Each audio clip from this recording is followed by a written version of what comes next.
Good morning, everybody. Nice to see you all again on day 2 of GCF 2023. We have a very important topic to discuss in this panel, and it is all our responsibility to listen up and to protect the children of the world online.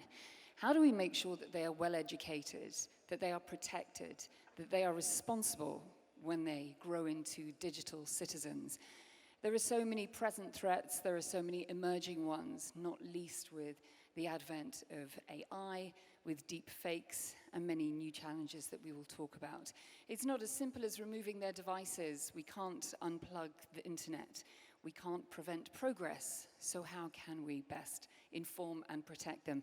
I have an esteemed panel of guests to help me drill down into these important topics. Thank you for joining me, one and all. Shukran. Let me start by asking you, Dr. Al-Khalil, tell us a little bit about the Council, the work that you do, and also the latest findings, the reports and initiatives that you will be launching. Thank you. Good morning, and it's very happy to be with you today. The Family Affairs Council specializes in the family as a unit, in empowering its members, in instilling values, and in ensuring cohesion. Particularly, we're interested in the best interest of women, children, and the elderly, and the family as a unit as a whole. We are very alarmed by the numbers that are coming out on child online safety and the risks that are involved with that. And so it is our responsibility to, first of all, study the current situation, understand what is going on at the national level, and then begin to plan ways in which we can address some of these risks. We know that Saudi children are online by percentages that are almost up to 99%. We know that they are very active, they are socializing online, they are communicating online, they are playing online, they are being entertained online. And so that is a reality that we need to face. In addressing the issues and the risks that come with online communication, we also know that there are risks to their safety, there are risks to the content that they are seeing, there's risks associated with who they communicate with, and we know that there is the line separating the virtual world and the actual world is slowly disappearing. And so what happens in terms of cyberbullying, for instance, that is occurring online, it is coming offline as well by the same harassers. And so in response to these risks that we have noticed, we are very happy to be launching next week at our family forum on November 12th, the National Child Safety Online Framework, where we convened and had many debates and many discussions with over 25 stakeholders from the industry, from the government, from the civil society, where we came together and identified who the main stakeholders are and identified the roles that we want for them to take on and put that together into a 5-year plan and under this framework. And we will be launching it, and I extend an invitation to everyone here to join us next week, where we will be discussing how we can make sure we are implementing this plan, and the Family Affairs Council will be in charge of implementation and tracking and reporting. Thank you very much.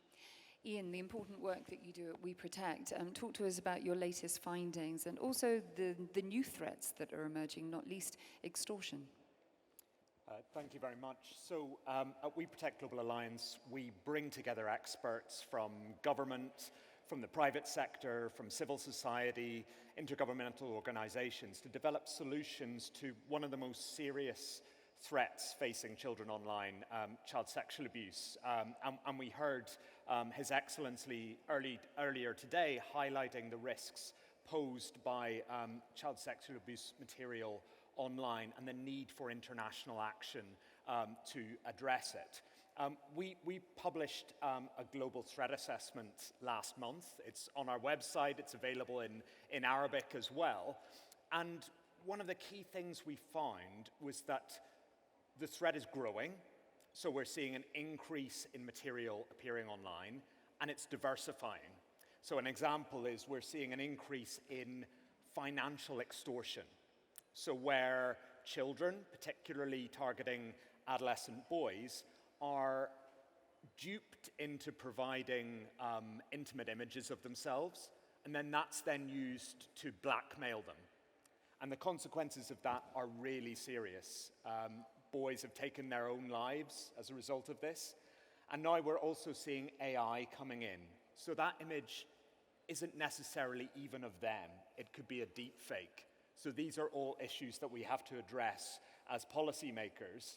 And I really applaud the initiative to launch a holistic framework to address this within the Saudi government. I think it's incredibly positive and progressive work.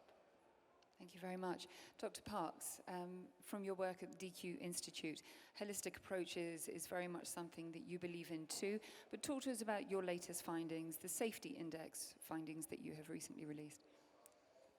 Thank you very much.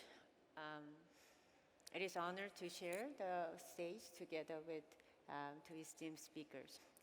Last year in this stage, we announced the 2022 Child Online Safety Index. And this is our fourth publications on Child Online Safety Index, and which we titled Persistent Cyber Pandemic. We actually track exposure to cyber risk, including cyberbullying and sexual exhortations and risky content and contact and so on. And what we found is that from 2017, 70% of children aged 8 to 18 have been experienced at least one cyber risk. And this number has been a little bit fluctuated, but consistently about 70% across 7 years. Of course, there's an increase in certain risk and decrease in certain risk, but what we found is that it's across the regions, before, during, after COVID, this persistency exists. What does it mean? It is not just about the children issue. It is not just about the education issue. It's not just about family issue. There's a persistent issue that we need to address together as a policymakers and industry leaders as part of the big frameworks of cyber risk. So I really appreciate Kingdom's approach as a collective approach to address this issue. And we'd love to support if there's anything that we need to support the Kingdom. Thank you. Well, Dr. Al-Khalil, let me come back to you in terms of policy and regulation. So important to really reinforce our efforts when it comes to protecting children around the world, not least in the Kingdom. What would you suggest are next steps, next important milestones and regulations when it comes to protecting them? Well, I believe that the family plays a major role. We are surrounding these children. We need to have a very open conversation about these threats. We need to know who they are speaking to. We need them to feel they are comfortable to speak to us about any threats, anything making them uncomfortable online. They need to know that we are their #1 supporter and that without judgment, we will help them. Now, that is in terms of the family surrounding them immediately, but the child has several spheres of existence, and so in this framework, there is a role for the education system. We need to have the same conversation in schools. Teachers need to be able to detect if there is any threat going on and need to include this awareness about what could happen and the risks that are online in their conversations and lessons. We also have to acknowledge that there is a mental risk here affected and connected with cyberbullying and with other threats online. And so health-wise as well, we need to be aware and be able to detect if there is any health issue that we need to address as well. And so reporting lines, helplines need to be also playing their role here and making sure that we have very clear reporting systems. Once that is reported, we need to have the legislation in place as well, and we need to have law enforcement mobilization so that even the offenders, before the children, know that if anything of this is ongoing, that there will be consequences. And so, from this comes the holistic approach where we understand that a country alone perhaps cannot do much. We understand that this is a global problem.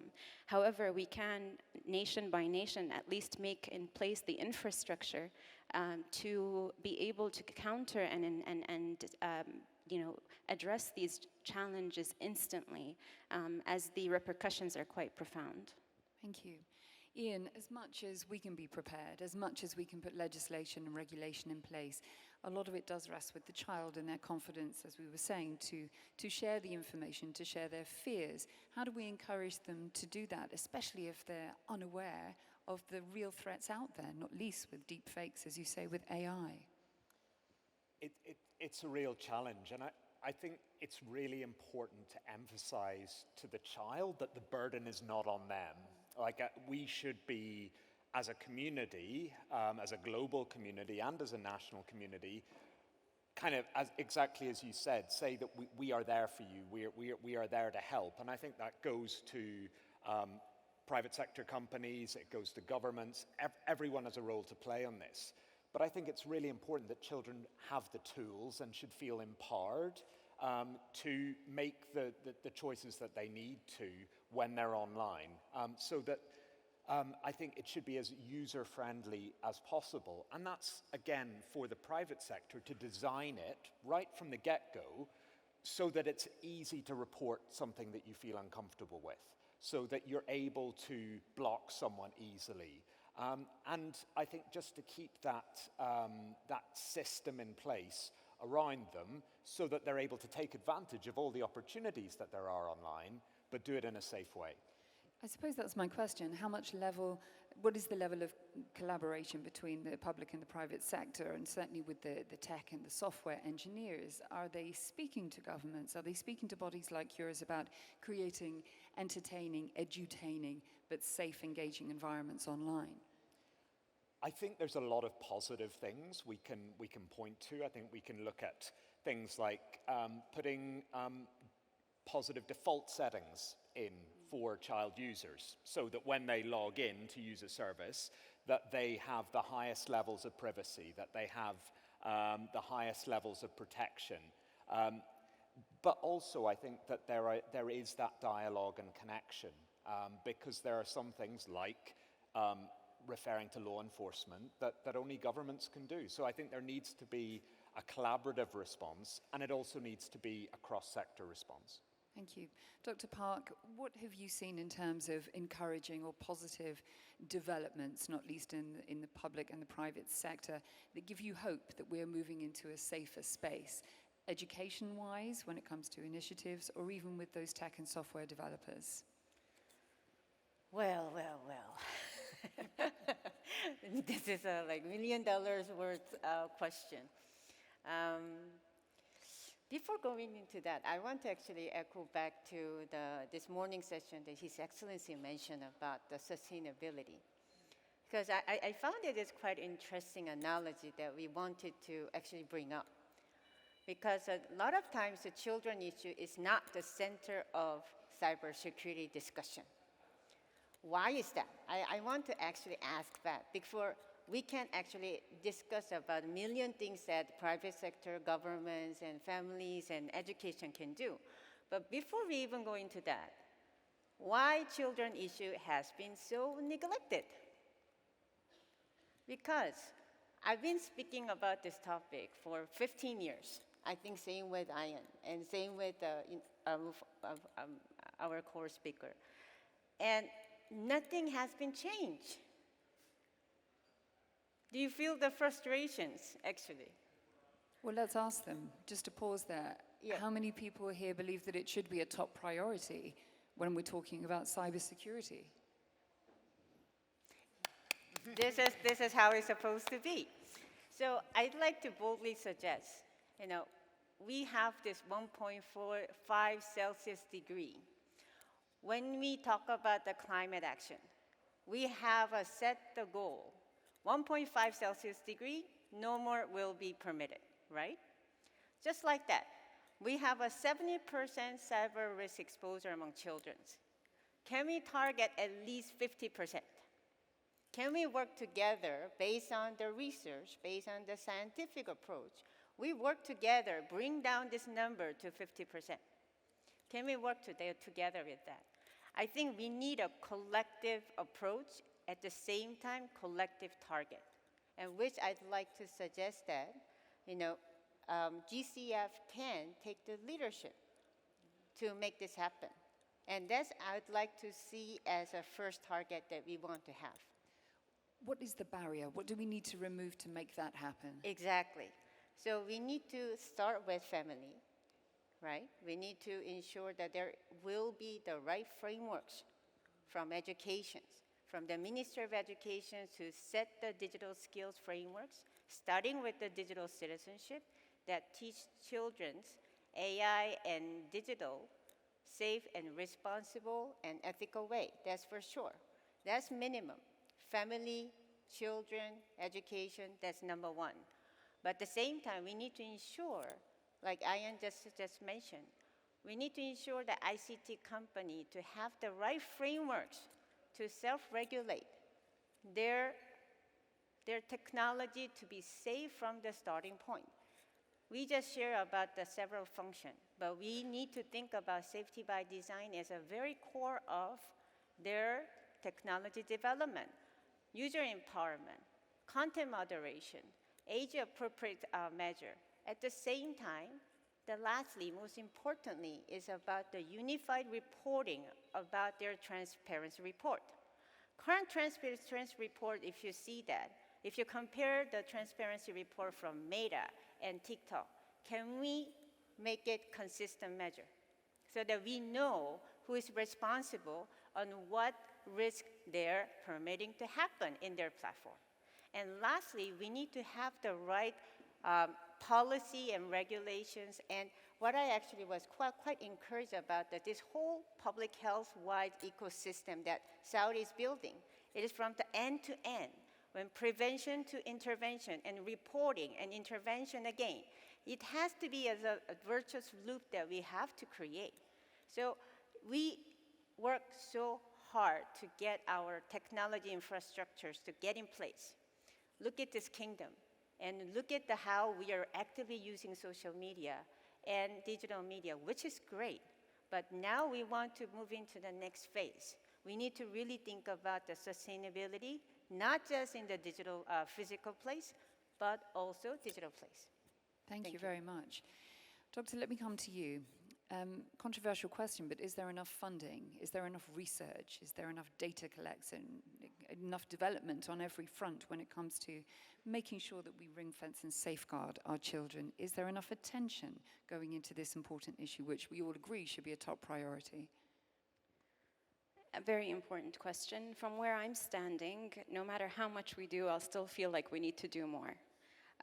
I believe that we need to prioritize child online safety when it comes to funding, and I implore all the entities to make that a priority. I think also that there are some very good opportunities that we can, even in situations where there could be a lack of funding, to utilize and capitalize on other sources of expertise. And I want to take an opportunity to thank the UNICEF for helping us and providing the expertise required and the international expertise and in coming up with this framework. And so there is a lot to leverage on, and I don't believe that lack of funding or that lack of opportunities should stop us from continuing to work. But I do believe that enough funding will go a long way in especially awareness campaigns and in bringing to the fore that although we will do everything in our might and this framework to ensure a safe space for children, in the end it is just the child facing that screen. And so we need to make sure we are putting all our might into their ability to identify risks, what to do when they do sense a risk, how it, assertiveness, resistance to peer pressure, knowing who to speak to, knowing also that they have a role as a bystander and not to allow any cyberbullying to occur. And so there's so much to be done. Funding is key, research is key, measurement, I cannot agree more, is key. And so we need to have an especially unified way of measuring and assessing progress is key. Otherwise, it will be very difficult to continue that cycle of intervention and initiatives followed by implementation and then evaluation and intervention and restarting that cycle again. Thank you very much. Ian, talk to me about your greatest concerns, speaking frankly going forward, but also what gives you the greatest hope? Because even if we don't have children, we all know children, we have them in our family. So what do you see that we don't? So I would say I'd like to pick up on the back of Dr. Al-Khalil's point about funding. I think there is funding there, there's not enough, and it's not evenly spread. So this is, so during this week, so I'm here in Riyadh. I have a colleague in Nauru speaking with the Pacific Islands Law Enforcement Association. I have another colleague who's in London at the AI Summit. What we were struck by is the shared experience and the shared appetite for engagement on online safety. It resonates around the world in these incredibly different places. But you could have a victim in Saudi Arabia, you could have a perpetrator in Ireland, you could have, and they could be using software or a service that's headquartered in Korea. This is a problem where we can't, build a boundary around it on a national basis and say, right, we've got a perfect solution, because that's not how the internet works. It's not something where we can invest nationally and then expect to resolve the problem globally. So I think a concern is that there's not enough funding out there. It's not being directed enough towards prevention, so stopping the harm before it happens, and that it's not being shared evenly. I think in terms of grounds of hope, because I think that's really important to finish on, we are seeing progress. So I think the very fact that I'm sitting here talking about this issue and seeing the words child sexual abuse appearing up there in large letters up on that screen, 5-6 years ago, I don't think that would have happened. I don't think I would have been able to do that. I think that we're getting to grips with these issues that we face as a global community that are difficult, that are challenging, that are uncomfortable, that make me as a parent sometimes want to look away. But I think we owe it to children not to look away, to grip the opportunities that we have to make things better. And we've seen legislation happening all around the world. We're seeing a framework right here in Saudi Arabia. We're seeing legislation to regulate the digital world in countries as diverse as Nigeria, Singapore, the UK, Ireland, Australia. People are recognizing that we need to set a baseline here. We need to set a baseline for action. So I think we have seen progress. I agree with Yichun that we haven't seen enough, but we're seeing momentum building. And I think now is an opportunity to really leverage that to turn the tide. Thank you very much. Dr. Parks, removing the taboo, be it cultural, societal, even within families, getting that conversation and the dialogue flowing as well as the funds into development in this area is so important. As Ian says, we've made strides, not far enough, but we're getting there. Again, your biggest concern when it comes to the tangible risks and your greatest hope going forward? Yes, we are gaining the momentum on this, and then we'd love to see the more practices, more holistic practices that's described in the kingdom. But at the same time, it is very important for us to notice that now Web 2 and Web 3 and Metaverse and generative AI, everything is just going to boom. What is going to be like to our children? We don't have an answer. So it is very difficult for us to stop the speed of technologies, but at the same time, we have to be mindful about that. These changes will change the dynamic on the human's life, especially starting with our children. So with that regard, I think it is very important for us to really focus and mobilize our effort to understand what is coming risk, because we have to be more ahead of the curve. That was His Excellency talked about this morning. We can predict. We have enough smart people in this room and also who is actually working together. Think about what's coming, new risk to our children in our living room. It's not about somebody else's issue. It is my issue, your issue, our issue. So we need to really more proactive, and that would be the very important part, that we need to have the more provocative discussions. Thank you. Doctor, the final word to you. As a parent, but also in your capacity, of course, at the Council, what concerns you the most, but also gives you the greatest hope of how our conversation will hopefully have moved on when we meet this time next year? I guess what concerns me most is the unknown and the unexpected. Knowing the challenges now, we are putting the what measures we could in place, and we are willing to follow through and make sure that all these plans are implemented. However, AI is something that we are honestly watching very closely. And I believe that, and that is why I'm talking about the role of family and about focusing on the child and keeping this conversation going nationally and internationally, and having these reports coming up annually where we could, as best, look ahead and prepare these children for a future we honestly don't know what it would look like or what it will be, but prepare them as much as we can, personality-wise, in regulating and facing obstacles as they come. And therefore, I would like to end on a happy and optimistic note, but I do realize that we have a lot to do still. And just as practical tools for those in the room who may be interested, where can people find out more information, and are there specific apps or protective tools that they can use to help monitor their children's activity? What would you recommend? Yeah, I recommend seeking knowledge everywhere, honestly.